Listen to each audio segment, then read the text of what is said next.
Well, how are we doing? How are we doing on this beautiful Tuesday evening? Once again, this is Dr. Gregory Clarke Sr. And once again, I'd like to thank all the members of the circle who are in the building. I see Nicole Johnson, I see Dave Grinley, I see Edward Franklin. And as we continue and about to start this next edition of the Comeback Conversations, we're going to jump right into it because you're going to get a glimpse of two different presentations, not too long.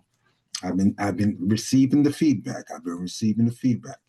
But one is going to be the precursor, and the main presentation that was going to be tonight is actually going to be split over the next 2 weeks. You'll get like 4 slides of that, and then I'm going to give you an additional one that's going to build on that.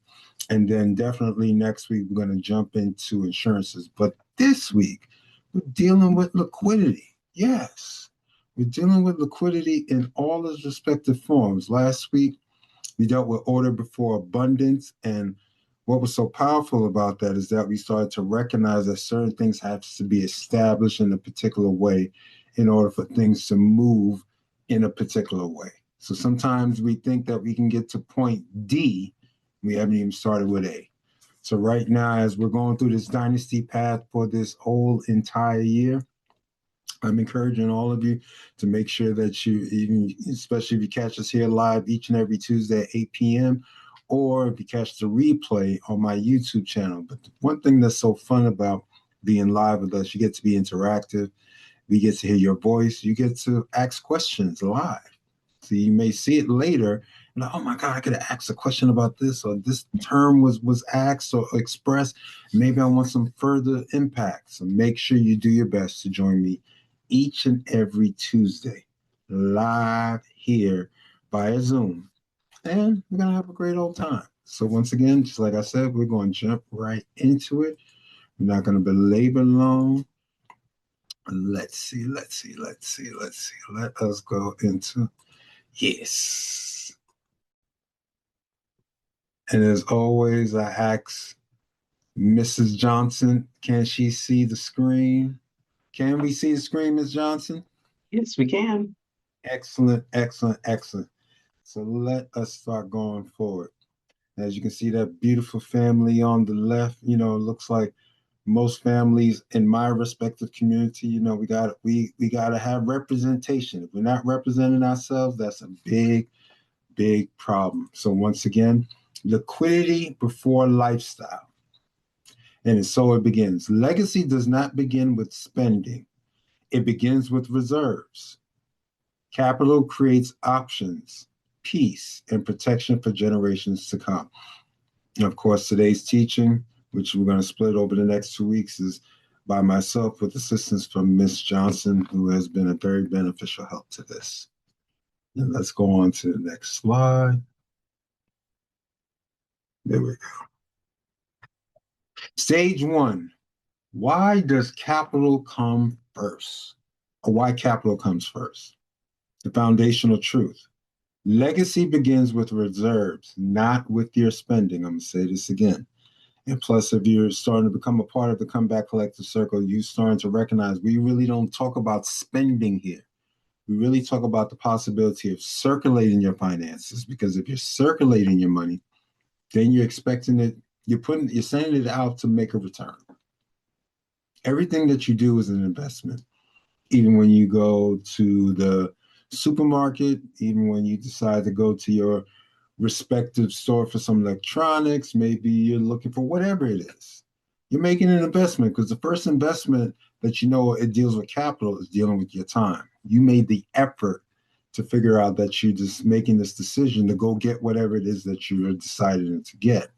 And if you don't allow yourself to be established in that, then you start to recognize that you're just spending, and spending has the possibility to end. So capital creates the foundation for lasting wealth and meaningful impact. That's the foundational truth that we're going to be dealing with today as we're talking about the foundational thought about being liquid. Now, liquid is a very good and powerful space to be in. And if you're not allowing yourself to be liquid, then you're always looking for different areas that you got to tap into. It's always good to have some space of liquidity. And the key distinction, lifestyle consumes, liquidity positions. Understanding this difference separates temporary comfort from permanent prosperity. Now, there are times that we make ourselves comfortable because, maybe we're going through a particular space where we're feeling, oh, I need some retail therapy. Now, I'm not going to sit here and lie and say that retail therapy doesn't good. How does it benefit you though? How does it really impact your long term? I've seen people who decide to get a bag or a suit or some shoes or some sneakers or whatever the case may have been for that momentary fix in your mind that you get that chemical reaction in your mind, but there's no lasting comfort from it. So it's always good to think about that when you're thinking long term. And the dynasty principle is wealthy families build the vault before the life. They establish financial security before expanding their lifestyle footprint. See, that's the weird thing or interesting thing that I've started to see or has been apparent is that people that start to move into the wealthy and affluent stage, not just being rich, they don't necessarily show their riches. They don't necessarily show how much they have. They allow their bank account and their assets to work for them instead of walking in their assets. And before we go on to the next slide, is there any thoughts that anyone wishes to share in regards to this particular slide or anything that's coming up for anyone? This is Nicole. I have a quick question.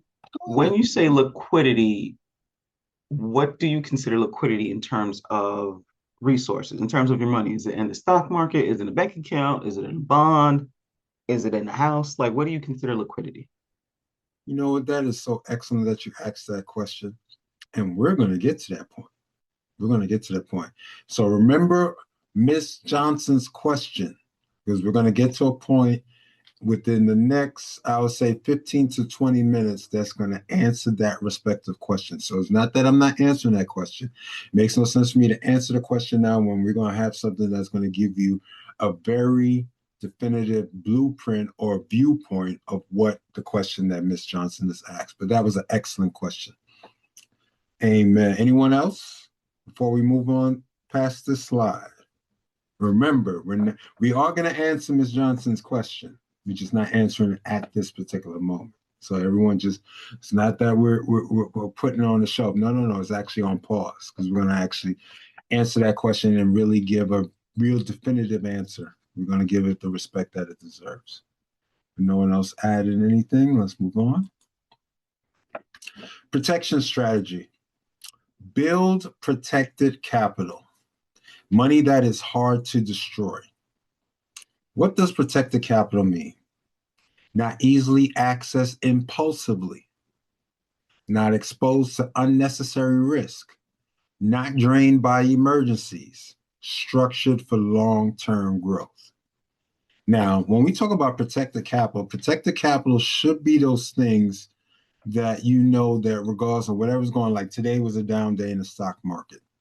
Now, people who are not having a long-term view would start to get in their feelings and because the markets are emotional, they are psychological. And all of a sudden you'll have some people who are either very young they may be of elder age, but they may be young in their ways of moving in the markets. You start to say, oh my God, I got to get my money out because I'm losing money. But when you start to recognize that over the long term, this little blip that happened today, all of a sudden you turn around. I think Bitcoin is around below 90,000, even though Bitcoin got as high as 95, 96,000 last week. But today it dipped. So even those individuals, depending on how you're structured or how your capital is being protected, you are looking at, oh my God, I'm losing money or I lost something. But those who are really structured for long-term growth will sit there and say, these are buying opportunities. Now, here on this platform, we're not going to tell you what to buy. But on down days or days when it seems like the market seems to be going in a downward trajectory, that's when you start bargain shopping. It's just common sense. You start bargain shopping because now you're giving yourself the opportunity to say that you are taking advantage of what it is, your capital reserves that you have, and now you're putting them to work. So today, you wouldn't be surprised in, say, a couple of days or a week from now, and the stock market is up 2, 3%, and all of a sudden, those individuals who may have had that blip day on this particular Tuesday are sitting there and says, wow, these stocks or some of my securities have rebounded. And instead of me feeling like the sky was falling, it's part of the process. Sometimes I even weeds out the people who don't necessarily be in the market because scared money don't make money. Please type that in and remember that in your own respective space. Scared money doesn't make money. So you never send your capital out feeling nervous or unsure of itself. There's going to be some good days, there'll be some bad days. I remember they used to say about Mike Tyson. They said people would talk a lot of stuff about Mike Tyson until it got to the space where you had to get in that ring with him. And when you got in that ring with him, all of a sudden, people can talk a good game, saying it changes when you get punched in the mouth. And there are days where, as you're maneuvering, think of it as a long-term goal, a long-term fight. As you're moving and maneuvering, there's going to be up days, there's going to be down. The same thing with real estate.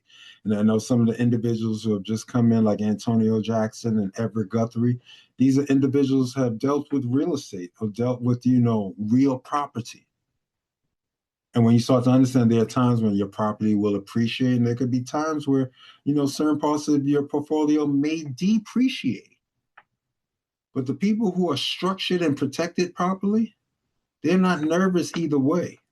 Because they know as long as they own that asset and they're taking care of that asset, and that asset has the ability to generate some sort of income or a possibility, they don't have to ever move impulsively. And why does this matter? Emergencies don't destroy families. Lack of preparation does.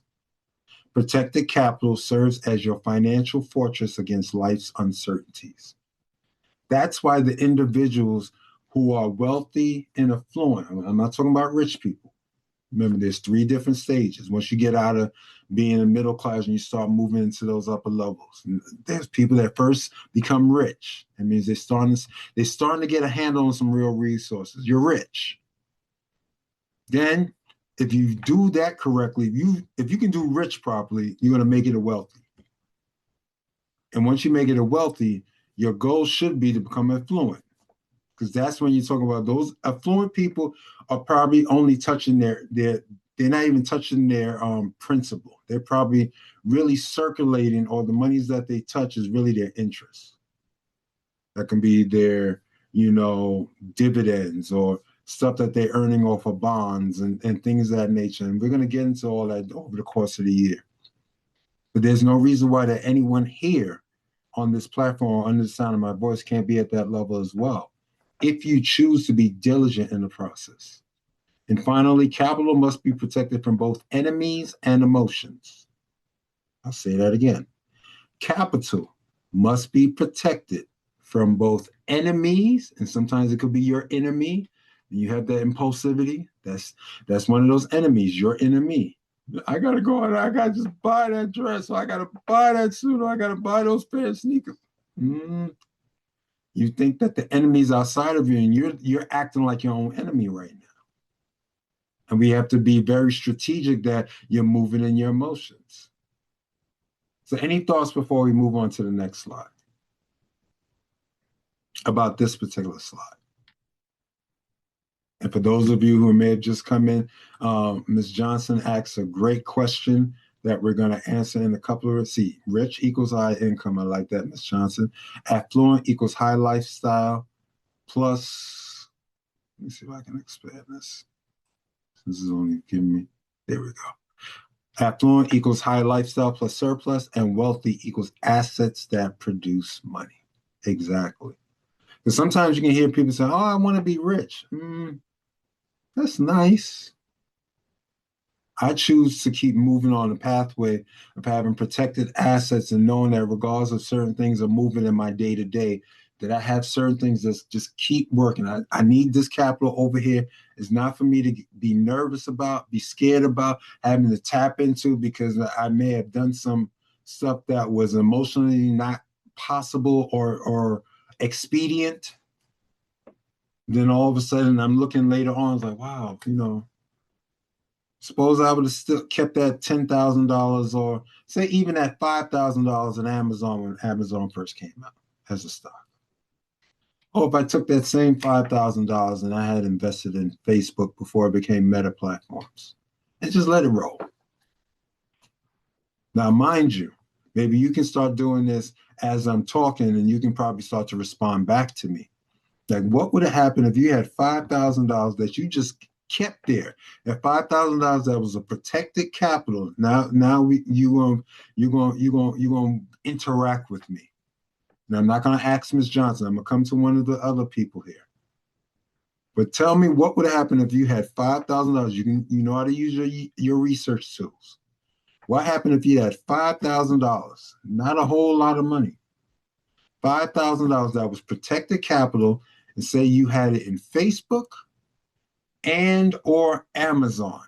Tell me what you would have at this particular moment, and I will definitely come back to some of y'all, because that is one of the forms of liquidity.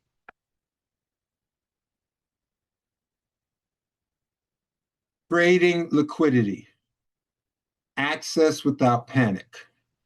What liquidity provides. Money available when needed.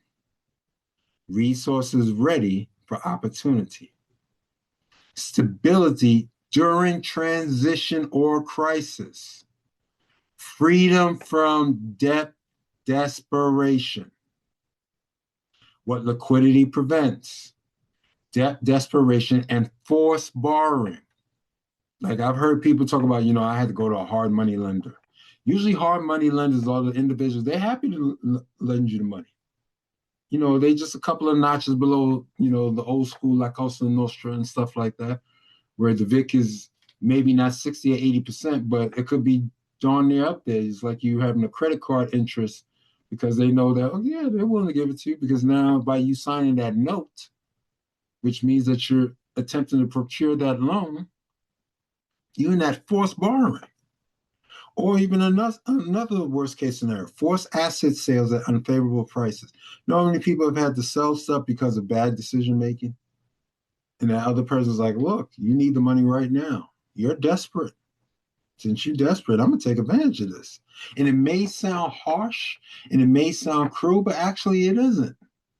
Because life is about the survival of the fittest, the fittest. And it's not just about your health regimen. You need to have financial health as well. And if you're not taking care of your financial health and you're moving in, like how it says the third point, emotional decision making under pressure. Yeah, you're under pressure.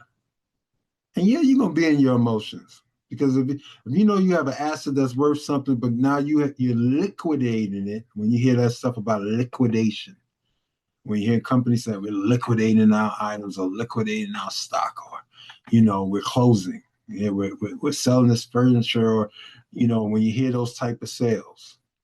Yeah. If you went in that store, it's like, wow, I couldn't afford this stuff. All of a sudden, this place is going under. Oh, wait a minute. Now, what it would cost me 4 pieces, I'm getting like 10 pieces. Okay, that means you're being wise with your money. You are liquid at the right moment. And and loss of generational wealth. That's what happens when you don't move in those correct ways. Dynasty truth. Liquidity buys time. Time buys wisdom. Strategic positioning creates space for thoughtful decisions. Now I'm going to go to Mr. Grinley and see if he has one of my questions that I just asked about the $5,000, just to let me know. I'm going to just ask him for one of the stocks, and I'm probably come to someone else for the other one. So I'm going to ask him if he found out, if he invested $5,000 in Facebook, how much money he would have right now in 2026.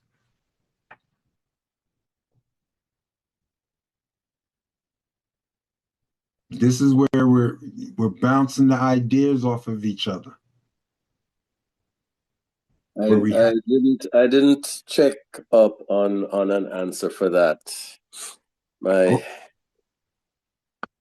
no excuses. I was just more listening to the teaching than jumping into answering the question. No. I know that the stock would be a very significant number, but I didn't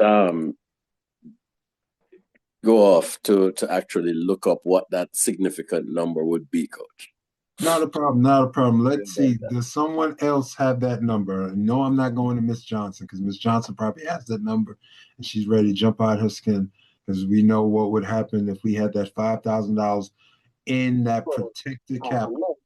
Who's the next person? Who can open up their mic and answer that question about Facebook? You have $5,000 invested in Facebook. What would be your right now present return? What would your potentiality and liquidity would be in that form of liquidity?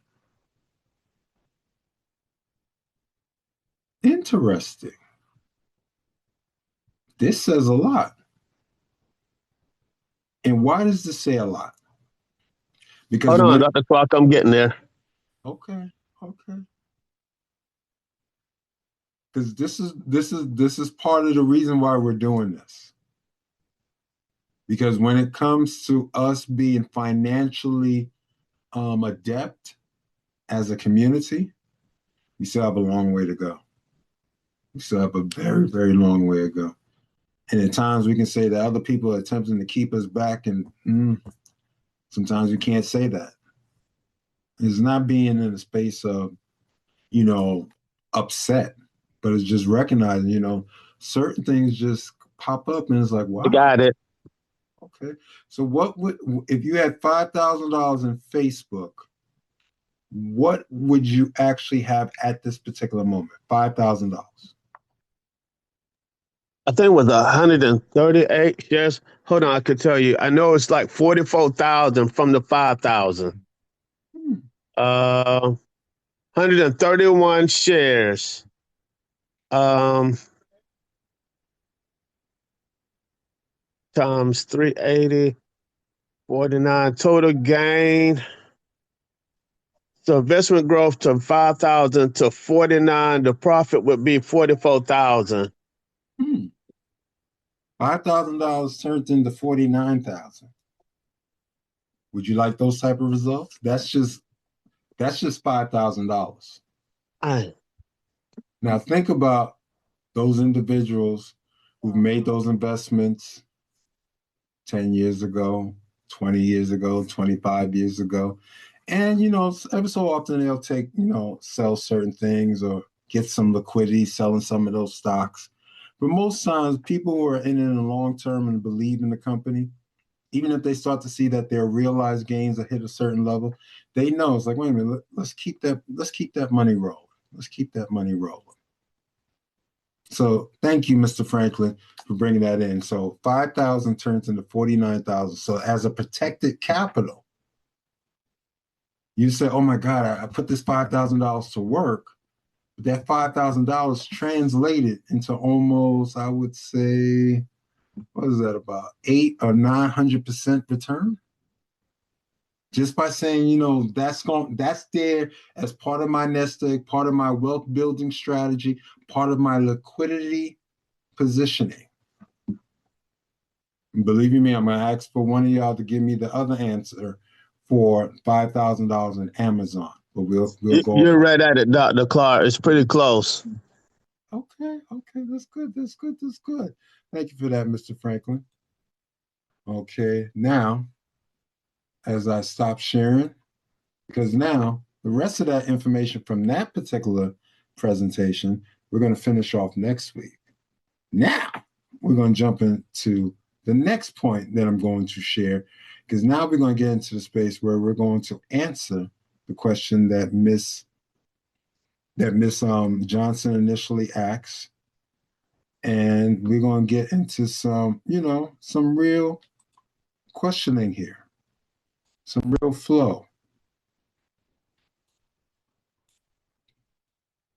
Ms. Johnson, can we see the slide? Yes, we can. Can you please read that slide for me? Sure. Understanding liquidity. Liquidity refers to how easily an asset can be converted into cash without affecting its market price. The more liquid an asset, the faster and more efficiently it converts to cash, by Dr. Gregory Clarke Sr., Demon. See, liquidity. See, we have to start thinking more in the terms, and that's why I'm loving the fact that when like Dr. Cheryl Clark and Nicole had conversations with me and they give me some great feedback and we start to implement it. We're going to take this into space now where we're going to make sure everyone gets it. I'm not going to just present, a bunch of slides and just, okay, yeah, okay, great teaching, but did people get it? And so now that we're bringing it into a space to really break down like liquidity and some of this terminology, because we need to grasp why so much, the main reasons why they desire for you not to be able to be in some of these markets. As we hear about the stock market or the cryptocurrency market or Forex. So, sometimes be a professional renter for your life and not be an owner of real estate. All of those things sap your wealth generating possibilities. And when you start to understand, like, wait a minute, wow, these other communities seem to be getting ahead, even during this time where prices seem to be skyrocketing. But for some people, this is not even affecting them. Oh, okay. I got some assets over here that's going to cover what's going on here. I'm still making, but what I'm building as interest or the percentages that I'm making over here is still covering the cost of inflation. Whereas those who are not as liquid or is not as well positioned, you're stuck in a lurch. I'm going to move on to the next slide. What makes an asset liquid? As we see that young lady in the image, she seems to be very happy. She got her phone out. She got her dollar bills. I'm seeing good old Mr. Franklin on the front. And it seems like, as she's showing you on her phone, there's certain things that look to be, in the red, but there seems to be a whole much more in green. And the sad thing for us as a community is our effective implementation of navigating some of these markets or in being some of these markets is still low. That's one of the reasons why the African American and brown communities are still behind the 8 ball. Unless they're around the effective individuals who's going to position them to say, look, you can't just be out here just working for money. Your money has to turn around and start working for you. Or, it's okay to have credit, but don't, exhaust your credit capacity, knowing that especially if you have cards and they're averaging between 25 to 28%, which we know is more on the high end, above in the 30s, on the low 30s, that you don't have anything that, from an investment standpoint, that's giving you that type of return unless you're in some highly volatile securities or possibilities. So you're carrying all this debt, just waiting for your income just to match it, and it doesn't work. That's why having a good name as we're having this liquidity conversation, having a good name is better or just as good as gold. Why? Because if your name is good, you can access that OPM, which is another terminology. That means other people's money. OPM, other people's money. That's what you do when you access credit. Someone looks at your name, they see they see your record, which translates into its credit score, and they see how you handle your finances. And based upon that score, you still can move to the space that you can move in a hard lending space where people still lend you money if you had a low credit score, but your interest rate is going to be bananas. Or your name is highly much more effective and your credit score is higher, your access to possible things for liquidity's sake is going to cost you a little less. Much less. That's why you have to protect your name. You have to protect how you handle credit. You cannot deal with it very haphazardly. And, you know, it has nothing to do with age. It has nothing to do with age. Because if we're not responsible or taught how to be responsible, we can make some beneficial mistakes that can come back to bite us in the future.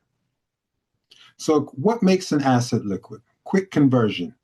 Asset can be efficiently converted into ready cash. Price stability. Market value remains unaffected during conversion. Market efficiency. Cash availability influences how smoothly markets operate. Now, I'm giving this as an extra caveat. And if you think that you're not getting the terminology, please open up your mic and say, you know, Coach or Dr. Clarke, can you know, if something that you feel is going over your head, there's no reason why to interject because it's about you getting it. For those who live in other countries or who travel the world, there's a reason why, like, the British pound is worth more than the US dollar. Or in certain countries, the euro, the European Union. Look at a euro could be $1.13, $1.15, depending upon the day. It could be as much as $1.20. There was times it was $1.30 compared to our US dollar, which is worth $1. That means someone who flies in from Europe to the United States has more liquidity and more opportunity to use their cash if they're coming here to purchase things or decide to say, oh, I went to America, you know, I'm going to circulate some dollars there. But they're really coming with their currency, which is worth more than ours, which means they have more liquidity. And I remember, I think it was last year, early September, I was blessed to be with one of my mentors, and we was in Canada. We started to recognize, like, wait a minute, our US dollar was worth more than a Canadian dollar. So if I had a Canadian $1, they handed me back $1, almost $1.50 Canadian dollars. So that means if I was shopping in their stores, other than their VAT, which is high, which is like 11% on everything, that's how they're able to keep certain of their costs, the cost structure of their country working. But still, when you look at it from a long-term thing, if you're coming there with American dollars into Canada, at that particular time, I don't know where the numbers are right now. But we as Americans were much more liquid than the Canadians. Our asset, that dollar, and we're using it as buying power, was much more powerful based upon now that I'm in another country. And so the same way American experiences it with countries that come in, especially from Europe,